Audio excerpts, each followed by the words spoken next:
जय हिंद। ये हमारा इतिहास का रिवीजन क्लास चल रहा है, जहाँ पे आज जो हमें टॉपिक पढ़ना है वो हम मध्य आधुनिक भारत पढ़ रहे थे। और आधुनिक भारत में आज का टॉपिक है बंगाल पर अंग्रेजों का आधिपत्य, और साथ ही साथ जानेंगे हम अंग्रेजों के मैसूर से संबंध, और यहाँ से कौन सा प्रश्न आएगा इसके बारे में आपके सामने चर्चा करेंगे। तो आधुनिक भारत से ना कोई क्वेश्चन आपको देखने को एग्जाम में मिलेगा। मैंने पहले भी बताया था और आज भी बताता हूँ, यहाँ से आपको जो क्वेश्चन आएगा ना वो एग्जाम में आपको परेशान कर देगा, जब आप इसको ठीक से नहीं समझ रहिएगा, ठीक है। तब बंगाल पर अंग्रेजों का आधिपत्य कैसे हो, यानी बंगाल को अंग्रेज ने कैसे जीत लिया। आप पीछे पढ़ चुके हैं कि मद्रास को ऑलरेडी कैप्चर कर चुका है, ठीक है। और साथ ही साथ बॉम्बे बॉम्बे पे भी कैप्चर कर चुका है, ठीक है, यानी बॉम्बे भी उसके आधिपत्य में आ चुका है। अब बात करते हैं बंगाल का, और बंगाल से निकल के चलेंगे हम मैसूर में, ठीक है। यानी कि उस समय ना बंगाल एक समृद्ध राज्य हुआ करता था, और साथ ही साथ मैसूर, ठीक है, एक समृद्ध राज्य हुआ करता था, लेकिन बंगाल सबसे ज्यादा समृद्ध था। यानी मुगल के बाद जब अंग्रेज पूरे भारत में कब्जा किए, तो मुगल काल में ना बंगाल सबसे समृद्ध जगह था। समृद्ध मतलब कि वहां पे सुख शांति है, ठीक है, लोग अच्छा से उपजाते हैं, खाते हैं। और अंग्रेज को उस पर नजर था ना, तो अंग्रेज ने उसको किस तरह से अपने अंदर में लिया, इसके बारे में जानेंगे, इसके पीछे क्या कहानी है, ठीक है। तो बंगाल पर अंग्रेजों का आधिपत्य बताता है। मुगल साम्राज्य के अंतर्गत आने वाले प्रांतों में बंगाल सर्वाधिक संपन्न राज्य था।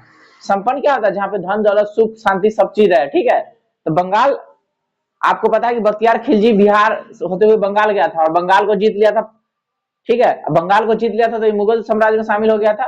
लेकिन अब अंग्रेज क्या किया, अब अंग्रेज बंगाल पर ना नजर रखे और बंगाल को अपने अंदर लेना चाह रहा है, ठीक है। तो अब देखिए क्या करता है, वहां पे ना बंगाल के स्वतंत्र शासक थे मुर्शिद कुली खान, यानी कि उसको ना स्वतंत्र करवाए थे, ठीक है। लेकिन वो नियमित रूप से ना अंग्रेज को टैक्स देते थे, अंग्रेज नहीं सॉरी, मुगल साम्राज्य को टैक्स देते थे। मुगल साम्राज्य समझ रहे हैं ना, मतलब उस समय मुगल का जो राजा था ना, जो दिल्ली में बैठता था, उसको टैक्स देते थे, लेकिन वो ना स्वतंत्र राज करते थे, ठीक है। तो मुर्शिद कुली खान स्वतंत्र शासक थे। तो पूछेगा बंगाल के स्वतंत्र शासक कौन है, तो मुर्शिद कुली खान। परंतु वो नियमित रूप से ना मुगल बादशाह को राजस्व भेजते थे, ठीक है, यानी टैक्स, टैक्स माने की कर, ठीक है, यानी कि अपना अपना बादशाह मानते थे मुगल को, ठीक है। मुर्शिद कुली खान ने अपने राजधानी को ढाका से मुर्शिदाबाद, माने कि पहले पश्चिम बंगाल, जो बंगाल है ना, इसका राजधानी कहाँ था, ढाका, और वहां से लेके कहाँ है, मुर्शिदाबाद, ठीक है। और जो मुर्शिदाबाद है ना, भागीरथी नदी के किनारे है। कौन नदी के किनारे, हाँ, हस्तांतरित की। इसने इजादारी इजारेदारी प्रथा प्रारंभ की। तो पूछे इजारेदारी प्रथा कौन प्रारंभ किया, हाँ, तथा तकाबी ऋण दिया। तो तकाबी ऋण क्या होता है, तकाबी माने कि खेती करने के लिए पैसा चाहिए ना जी, पानी पटाने के लिए, बीज खरीदने के लिए, तो उसको कहते हैं तकाबी, यानी एडवांस। एडवांस जैसे उधर ददनी पढ़ाया था ना उधर, तो इसी तरह से ना तकाबी है, किसान को खेती करने के लिए पैसा चाहिए ना, तो पैसा कहाँ से लाएगा, वो कहाँ से खेती करेगा। तो राजा ना किसान को पैसा देता था, ठीक है, कि लीजिए पैसा, आप खेती तो कीजिए, जब उपज जाएगा ना, उसमें अच्छा होगा तो हमको आप दे दीजिएगा, ठीक है। तो उसका नाम है तकावी ऋण, ठीक है, तकावी ऋण। तो पूछेगा परीक्षा तकावी का संबंध किससे है, तो अग्रिम ऋण से। अग्रिम ऋण से कौन देता था, बंगाल के साथ राजा, ठीक है। इसका ना उत्तराधिकारी, इसका दामाद ना सुजाउद्दीन हुआ, यानी कि इसका उत्तराधिकारी इसका दामाद हुआ, दामाद, ठीक है, उसका नाम है सुजाउद्दीन। यानी कि मुर्शिद कुली खान के बाद ना सुजाउद्दीन आएगा, ठीक है। और सुजाउद्दीन आएगा, उसको ना बिहार का एक व्यक्ति है जिसका नाम है अलीवर्दी खां, उसको पटक देगा, यानी हटा देगा, मार देगा उसको, और खुद राजा बनेगा, ठीक है। तो ये बिहार के अलीवर्दी खां कौन है, बिहार के। आई जो अलीवर्दी खान है ना, जो मुर्शिद कुली खान था ना, तो उसका सेना में था, ठीक है, उसके सेना में था। तो देखिए आगे क्या होता है, कहता है 1740 में ना गिरिया की युद्ध हुआ, पूछता है परीक्षा में, इसको नोट करिए, याद कर लिए। 1740 क्या हुआ, गिरिया का युद्ध। तो पूछेगा गिरिया की युद्ध किसके किसके बीच हुआ था, तो उस तरफ से होकर दमा आने से, एक तरफ से उसका दामाद, दामाद कौन, सरफराज, और दूसरी तरफ से अलीवर्दी खां। तो गिरिया के युद्ध में ना अलीवर्दी खान जीत जाएगा, और जीत जाएगा तब अपना बंगाल के वो शासक बन जाएगा, ठीक है। तो कहता है 1740 ईस्वी में गिरिया का युद्ध हुआ, सरफराज को मारकर बिहार के एक सूबेदार अलीवर्दी खां को नवाब बना दिया है। यानी कि बिहार के सूबेदार थे कौन, अलीवर्दी खां, अलीवर्दी खां, उसको ना हटा दिए। इसने अपने शासन काल में मुगलों को ना राजस्व देना बंद कर दिया। यानी कि कहने का मतलब, अब पूछेगा बंगाल को ना पूरी तरह से स्वतंत्र, पूरी तरह से स्वतंत्र, यानी वास्तविक स्वतंत्र, ठीक है, यानी वास्तविक स्वतंत्र प्रदान करने वाला कौन राजा था, अलीवर्दी खां।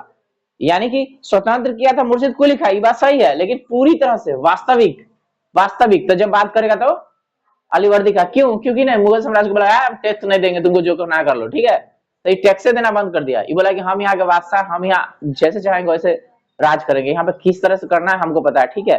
तो अलीवर्दी खां, तो अलीवर्दी खां के समय में ना देखो, मुर्शिद कुली खान के समय में तो बंगाल बहुत अच्छा विकास कर रहा था, ये तो बात जानता है, लेकिन जब अलीवर्दी खां आएगा ना और बेहतर हो जाएगा, ठीक है, बंगाल और फलेगा फूलेगा विकास करेगा, ठीक है। तो अंग्रेजवा के और नजर हो जाएगा कि बंगाल तो बहुत समृद्ध है और समृद्ध होते जा रहा है, ठीक है। तो वो बहुत गहराई से नजर डालेगा बंगाल पर, ठीक है। तो देखिए आगे, तो आपको पूछिए गरिया का युद्ध कहिया हुआ, किसके बीच हुआ? हाँ, एक तरफ अलीवर्दी खां बिहार के सूबेदार, और एक तरफ सरफराज ओकर दामाद, ठीक है, मुर्शिद कुली खां के दामाद। तो मुर्शिद कुली खां के राजधानी कहाँ? ढाका से लेकर मुर्शिदाबाद। हाँ, तो मुर्शिद कुली खां की राजधानी हो गई ढाका मुर्शिदाबाद, ठीक है। अब पहले था ढाका, ठीक, इतना तक क्लियर। इसने अपने शासनकाल में मुगलों को राजस्व देना बंद कर दिया। इसने शासनकाल में बंगाल इतना समृद्ध बन गया कि इसको ना भारत का स्वर्ग, तो भारत का स्वर्ग किसे कहा जाता है? बंगाल को। किसके समय में? अलीवर्दी खां। भारत के स्वर्ग के नाम से जाना जाता है बंगाल को, किसके समय में? अलीवर्दी खां के। तो जब भारत का स्वर्ग हो जाएगा तो सबको उस पर नजर रहेगा ना कि भारत का स्वर्ग है, ठीक है। तो भारत का स्वर्ग कहा जाने लगा। परीक्षा में पूछता है, चेन लगाइए। इसका उत्तराधिकारी इसका दामाद सिराजुद्दौला हुआ, माने इसका भी दामाद हुआ सिराजुद्दौला, अब उपरावादी राजा बनेगा, ठीक है, समझ गए। तो आप देखिए 20 जून 1776 को ना काल कोठरी की त्रासदी हुई, इसको कहते हैं ब्लैक होल। क्या कहते हैं? Black hole tragedy. इसको ध्यान में रखना है आपको, पूछेगा ब्लैक होल ट्रेजेडी कहाँ हुआ था? तो बंगाल में। हाँ, बंगाल में, याद रहेगा ना। काल कोठरी कहिए हुआ था 20 जून 1756, याद रखिए 20 जून 1756। क्या हुआ? कौन सा युद्ध हुआ? ब्लैक होल ट्रेजेडी इसको बोलते हैं, ब्लैक होल ट्रेजेडी। इसमें क्या हुआ था? इसमें ना 146 अंग्रेजवा को ना एगो रूम में तनिको में बंद कर दिया, ठीक है। अब बिहान को खोला तो उसमें से 23 को खाली जिंदा था, बाकी सब मर गया, ठीक है। तो उसमें से एगो व्यक्ति था जेड हॉलवेल, वो जा करके सबको कहता है कि देखो ना, देखो बंगाल के नवाब है ना ऐसे ऐसे किया है। 146 अधिकारी को ना जेल में बंद, मतलब एक छोटा सा कमरा में बंद कर दिया, छोटा सा कमरा में, और ताला मार दिया। बिहान को खोलता था 23 को जिंदा है, बाकी सब मर गया। तो ये भंडा कौन फोड़ता है? जेड हॉलवेल, ओहो यही में बंद रहता है, ठीक है, बीमारी में। तो तन्नी को रूम में 146 आदमी को बंद कर देगा। कौन महीना है? जून वाला, गर्मी, ऐसी ना मर जाएगा सब।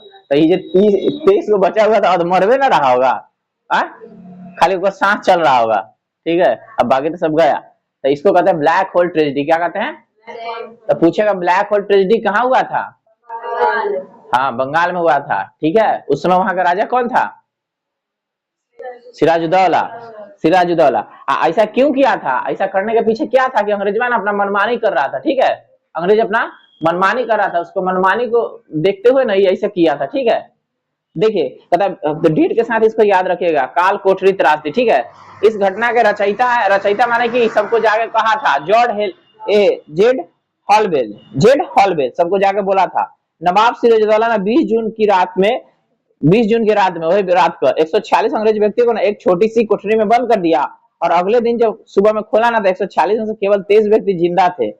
तब इसी के समय ना प्लासी का युद्ध हुआ 1757 में। तो कै तारीख के? 23 जून को। कै तारीख के? 23 जून। देखो उड़ने का ऐसे करता है, 1757 में ना चालू हो जाता है, लगभग एक साल हो ना।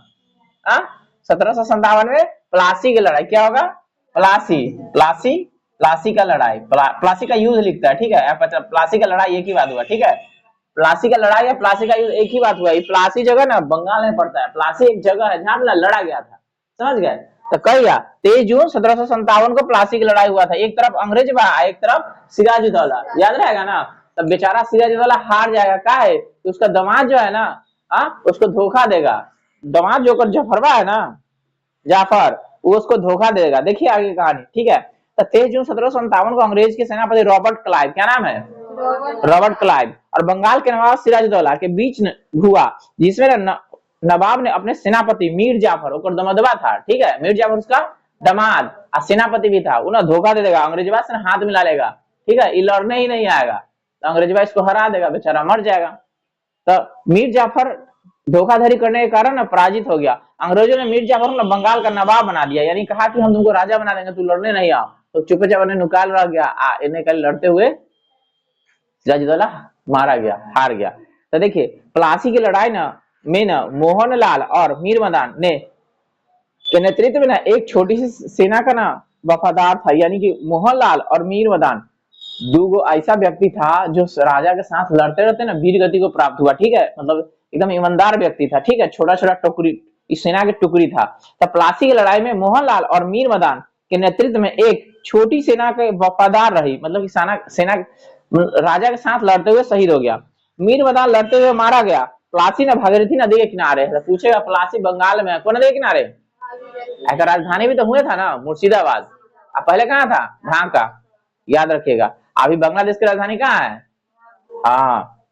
कहता क्लाइव के हाथों की कठपुतली नवाब मीर जाफर, तो हाथ की कठपुतली पूछेगा कि अंग्रेजों के हाथ की कठपुतली कौन था, तो अंग्रेजवा जैसे कहेगा ना वैसे मीर जाफर करेगा, ठीक है, समझ गए।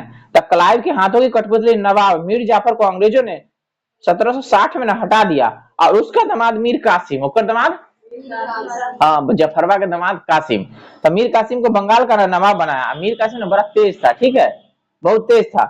मीर कासिम ने अपने राजधानी को मुर्शिदाबाद से मुंगेर ले गया।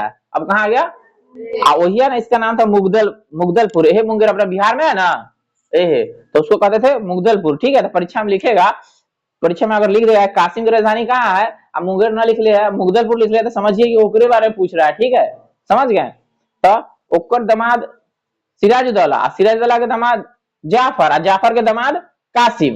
अब कासिम बन गया राजा, ठीक है, कासिम बन गया। अब कासिम ना तनिक तेज था, ठीक है, तो वो अपन राजधानी लेके आ गया मुंगेर।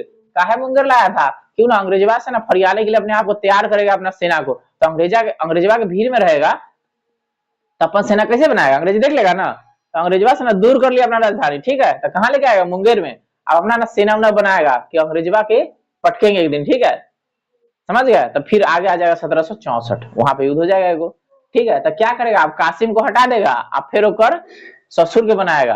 कहा कि कासिम ओकर बात नहीं मानता था ना, ठीक है, अंग्रेजवा। तो अंग्रेजवा के हाथों की कठपुतली को जाफर, और जाफर को हटा दिया तो बना कासिम, और कासिम उसका बात नहीं मानेगा तो फिर बना देगा जाफर के, ठीक है। तब तक तो यहाँ पे 1764 आ जाएगा, बक्सर का युद्ध हो जाएगा, ठीक है। अब देखिए, कहता है बंगाल की राजधानी पहले ढाका थी, पहले उसके बाद मुर्शिदाबाद, और उसके बाद मुंगेर। अब मुंगेर से फिर चल जाएगा, मुंगेर के बाद ना फिर वापस नहीं, पश्चिम बंगाल, पश्चिमी बंगाल ना है अब, ठीक है। अब देखिए बक्सर का युद्ध 1764, परीक्षा में पूछता है, याद रखिए। बक्सर एगो जगह जो बिहार में, बक्सर एगो जिला है ना, हाँ, तो बक्सर एगो जिला है, और बक्सर ना वही जगह है जहाँ लड़ाई हुआ था 1764 में। कहिया 1764 में, तो याद रहेगा 1764 कौन सा युद्ध हुआ था, बक्सर की लड़ाई। अब देखिए बक्सर की लड़ाई क्यों हुआ, ठीक है, माने कि कासिम ना वहां से भाग आया, कहां से, मुंगेर से। जब अंग्रेजवा से लड़ना चाहा ना, अंग्रेज जब उसको बना दिया राजा, तो इधर राजा नहीं ना है, एक बात नहीं चलेगा। अब फिर ससुर के राजा बना दिया जाफर के, तो इसका राजा बात नहीं चलेगा। तो वहां से ना लड़ने के लिए तैयार हुआ राजा उससे, अंग्रेजवा से, लेकिन अकेले नहीं फरिया सकता था, तो वो आया बक्सर में, ठीक है, यहाँ के मुगल साम्राज्य के पास कि बजा लीजिए, ठीक है। तो यहाँ पे मुगल साम्राज्य मिलकर लड़ेगा, अवध के नवाब लड़ेगा, कासिम लड़ेगा, लेकिन फिर भी तीनों ना हार जाएगा, ठीक है, क्योंकि 64 में मुनरो आल है, ठीक है। अब देखिए कहता बक्सर का युद्ध 1764 में अंग्रेज एवं मीर कासिम और अवध के नवाब सुजाउद्दौला, अवध के नवाब सुजाउद्दौला अब मुगल सम्राट शाह आलम द्वितीय, तीनों मिलकर लड़ा, ठीक है। तो पूछेगा परीक्षा में कि अंग्रेज के उस समय सेनापति कौन थे, तो हेक्टर मुनरो, ठीक है। तो पूछेगा मुगल सेनापति, मुगल का नेतृत्व कौन कर रहा था, मुगल के, तो याद रखिए शाह आलम द्वितीय। अवध के नेतृत्व कौन रहा था, सुजाउद्दौला, याद रहेगा, याद रहेगा। तीनों के पूछ सकता है कि अवध से कौन था, मुगल से कौन था, अब बंगाल से कौन था जो 1764 में लड़ा, तो सबको याद रखिए। अंग्रेजवा की तरफ से कौन था, तो सब याद रखिए। अंग्रेज की तरफ से हेक्टर मुनरो, सबके मुन देगा, ठीक है। कहाँ 1764 में, कहाँ था, प्लासी में, यहाँ बक्सर में, समझ गए, बक्सर में। अब पूछे बक्सर जगह कहाँ है, तो बिहार में, बिहार के कुछ जिला है, ठीक है। पोतिया के लड़ाई किया, समझ गए। तो इस तरह से ये तीनों हार गया। अंग्रेज को लगा कि अब तो हम पूरा जीत लिए बंगाल, ठीक है। तो बंगालो जीत लिया, बिहारो जीत लिया, अवधो जीत लिया, अब चल गया दिल्ली में, दिल्ली के ना रहे नवाब, तो दिल्ली भी जीत लिया एक ही बार में। तब भारत पूरी तरह से गुलाम हुआ 1764 के युद्ध से, ठीक है, समझ गए, क्योंकि एक बार में तीनों के पटक दिया, समझ गए। उधर आप पढ़े थे मद्रास, पढ़े थे ना, फिर पढ़े थे आप मुंबई, अब मुंबई के बाद बंगाल। अब बंगाल में जैसे आया एक तरफे से तीनों को खत्म, ठीक है। अब पहुंच गया दिल्ली तक, समझ गए। 1803 में जाकर के दिल्ली को जीत लेगा। तब उधर ना मुगल से लड़ाई, मराठा से लड़ाई चलते रहेगा जो पीछे पर आया आपको, ठीक है। अब इसके बाद आपको जाना है मैसूर के बारे में, ठीक है। मैसूर यानी अंग्रेज मैसूर पर कैसे अपने आप को कंट्रोल कराया, ठीक है, मैसूर को अपने अंदर कैसे ले लिया। तो देखिए 1761 में कहता है हैदर अली मैसूर का शासक बना। तो पूछे हैदर अली कहाँ के राजा था? हाँ, वो राजा बना 1761 में। कहता है हैदर अली की मृत्यु ना 1782 में हो गया, 1782 में। उस समय ना आंग्ल मैसूर युद्ध चल रहा था, द्वितीय आंग्ल मैसूर युद्ध। तो उसी समय ना वो मर गया। तो परीक्षा में पूछता है कि मैसूर के राजा कौन थे? हैदर अली की मृत्यु कब हो गई? हाँ, तो उस समय कौन सी चल रहा था? द्वितीय आंग्ल मैसूर युद्ध। द्वितीय आंग्ल मैसूर युद्ध चल रहा है, मतलब बेचारा उसी में वो मारा जाएगा, ठीक है। अब उसके बाद ना उसका बेटा है, उसका नाम है टीपू सुल्तान। क्या नाम है? अब टीपू सुल्तान राजा बनेगा, ठीक है, टीपू सुल्तान राजा बनेगा। उसके पापा जो मैसूर राजधानी बना थे ना, अब लेके चला जाएगा श्रीरंगपट्टनम। कहाँ चला जाएगा? श्रीरंगपट्टनम। देखो इसके पापा प्रथम आंग्ल मैसूर युद्ध लड़े या दूसरा में मर गए, और उसका बेटा तृतीय आंग्ल मैसूर युद्ध लड़ेगा, चौथा में मर जाएगा, ठीक है। तो देखिए अब क्या होता है। 1761 में हैदर अली मैसूर का शासक बन गया। हैदर अली की मृत्यु 1782 में। परीक्षा पूछता है, इसको ध्यान में रखिए, 1782 में हैदर अली बेचारा मारा गया, ठीक है, लड़ते लड़ते मारा गया 1782 में। इस समय द्वितीय आंग्ल मैसूर युद्ध चल रहा था। क्या चल रहा था? परीक्षा में पूछेगा, आपको पूछेगा हैदर अली की मृत्यु कब हुआ? तो द्वितीय आंग्ल मैसूर युद्ध 1782। याद रखिए, परीक्षा क्वेश्चन है। पता हैदर अली का उत्तराधिकारी यानी उसका बेटा टीपू सुल्तान हुआ 1787 में। टीपू अपनी राजधानी श्रीरंगपट्टनम में लेके गया और उपाधि लिया बादशाह का। क्या लिया? बादशाह, ठीक है। कहता इसने अपनी राजधानी को श्रीरंगपट्टनम में ना स्वतंत्रता का वृक्ष लगवाया था। यह पूछता है कि निम्नलिखित में से किस राजा ने श्रीरंगपट्टनम में एक स्वतंत्रता का वृक्ष लगवाया? हाँ, टीपू सुल्तान। टीपू सुल्तान के बारे में याद रखिए, हैदर अली का बेटा है, ठीक है। और साथ ही साथ ना जैकोबिन क्लब का इस सदस्य लिया, ठीक है, जैकोबिन क्लब का ना ये मेंबर बन गया, ठीक है। तो कुछ युद्ध लड़ा गया, उसके बारे में आपको जानना है। जैसे प्रथम आंग्ल मैसूर युद्ध ना 67 से 69 में हुआ, ठीक है, 1767 से 1769, ठीक है। द्वितीय आंग्ल मैसूर युद्ध 1780 से 1784, अंग्रेज की तरफ से वारेन हेस्टिंग, इधर से हैदर अली। तो बेचारा हैदर अली मर जाएगा, ठीक है। यही वारेन हेस्टिंग है जो अमेरिका में था, हार गया था, याद है ना, वही वाला वारेन हेस्टिंग है, ठीक है। आ गया वह तृतीय आंग्ल मैसूर युद्ध 1790 से 1792। इसमें ना कर्नवालिस था, इसमें कर्नवालिस था। नहीं नहीं, वारेन हेस्टिंग अमेरिका में नहीं था, कर्नवालिस था, ठीक है। अच्छा, इसको ना हम अमेरिका का स्वतंत्रता संग्राम पढ़ेंगे ना, वहां से क्लियर करेंगे आप लोगों को, ठीक है। क्योंकि अमेरिका में भी जाकर युद्ध लड़ रहा था, तो अमेरिका स्वतंत्र हो गया था, क्योंकि 1776 में वो आजाद हो गया। और 1700 की ना कहानी है, तो उत्ते से उसको हटा दिया था, यहाँ लेके आया था, ठीक है। तो जब अमेरिका का स्वतंत्रता संग्राम पढ़ेंगे ना, तो क्लियर करेंगे कि वारेन हेस्टिंग ही था, ठीक है, कि कर्नवालिस था। क्या था, हम लोग वहां से क्लियर करेंगे दोनों को, ठीक है। तथा चतुर्थ आंग्ल मैसूर युद्ध 1799 में हुआ। इस तरफ ना लॉर्ड ब्लेजली था, और यहाँ पे आपको टीपू सुल्तान मर गया, ठीक है, चतुर्थ आंग्ल मैसूर युद्ध में। तथा इस युद्ध में मराठा हैदराबाद के निजाम और अंग्रेजों के संयुक्त सेना ना मैसूर के खिलाफ थी। तो देख लो, एक तरफ मराठा है, एक तरफ हैदराबाद के निजाम है, और एक तरफ अंग्रेजवा है। ये तीनों मिलके ना मैसूर को ना हराना चाह रहा था। देख लो, भारत के आदमी भी मिलकर के भारत को हराना चाह रहा था, ठीक है। तो इसलिए ना अंग्रेजवा शक्तिशाली होते जा रहा था, समझ गए। तो इसमें तीनों पार्टी बनाए था, मराठा एक तरफ, हैदराबाद एक तरफ, अंग्रेज एक तरफ। किसको हराने के लिए? मैसूर को। तो बेचारा मैसूर हारेगा ना, तो मैसूर हार गया, ठीक है। तो टीपू की मृत्यु श्रीरंगपट्टनम की आखिरी युद्ध यानी चतुर्थ आंग्ल मैसूर युद्ध के दौरान 1799 में हो गया। टीपू सुल्तान को ना शेरे मैसूर, चेन लगाओ, शेरे मैसूर पूछता है। लाला लाजपत राय शेरे पंजाब, याद है ना, हाँ, तो चेन लगाइए। पूछता है शेरे मैसूर के नाम से कौन जाना जाता है? टीपू सुल्तान। तथा टीपू सुल्तान की राजसी झंडे पर ना एक शेर का तस्वीर था, यानी दहाड़ते हुए शेर, ठीक है। इसी तरह से ना फिर सुभाष चंद्र बोस के झंडे पर भी था, ठीक है, आजाद हिंद सरकार वाला, ठीक है। कहता है 1700 उनका आजाद हिंद फौज था, ठीक है। 1760 में बांडीवासा का युद्ध हुआ, जिसमें ना अंग्रेजों का नेतृत्व सर आयरकुट किया और फ्रांसीसी का नेतृत्व ना लाली ने किया था, जिसमें ना लाली हार गया था, ठीक है। यानी बांडीवासा का युद्ध हुआ 1760 में, तो अंग्रेज और फ्रांसीसी के बीच में हुआ, ठीक है। तो फ्रांसीसी का जो लीडर है ना उस समय का लाली है, और अंग्रेज का है सर आयरकुट। तो सर आयरकुट ना लाली को हरा दिया था, ठीक है। तो आपको थोड़ा सा ध्यान में रखना है, जो पीछे ही पढ़ाए थे लेकिन यहाँ पे क्लियर किया, ठीक है। अब कहता है आपको महत्वपूर्ण कुछ संधि है जिसके बारे में समझना है आपको। तो प्रथम आंग्ल मैसूर युद्ध ना, ये जो शांत हुआ था ना मद्रास की संधि से, परीक्षा में पूछता है प्रथम आंग्ल मैसूर युद्ध कौन संधि से? तो मद्रास की संधि। आज हुआ था कहीं 1769 में, 1769 69 में, ठीक है। और द्वितीय आंग्ल मैसूर युद्ध मंगलोर की संधि से ही शांत हुआ था 1784 में, और 1784 में ऑल ओवर पीटी इंडिया, याद है, याद है। अब आगे देखिए, तृतीय आंग्ल मैसूर युद्ध श्रीरंगपट्टनम की संधि 1792 में, ठीक है, यानी तृतीय आंग्ल मैसूर युद्ध हुआ था, श्रीरंगपट्टनम की संधि से शांत हुआ जो 1792 में हुआ था। इसके बाद आपको देखना ना, सिखों एवं अंग्रेजों यानी कि पंजाब को ना कैसे अपने अधिकार में ले लिया। अभी आप क्या देखे, बंगाल देखे और मैसूर देखे। तब इसके बाद में भारत का ना सबसे शक्तिशाली है सिख, सिख जो पंजाब में है, ठीक है। तो अंग्रेजवा ओकरा छोड़ेगा, ओकरो ना अंदर में ले लेगा, सबको तो धीरे धीरे ले लिया ना। तो अब पंजाब पर नजर है, ठीक है, पंजाब पर। तो आप देखेंगे पंजाब को किस तरह से वो अपने अंदर में ले लिया, उसके साथ क्या उसको पावर मिलना पड़ा, ठीक है। ये सब चलेंगे हम अगले वीडियो में देखेंगे, जानेंगे क्या आपके लिए वहां से महत्वपूर्ण प्रश्न बनता है, ठीक है।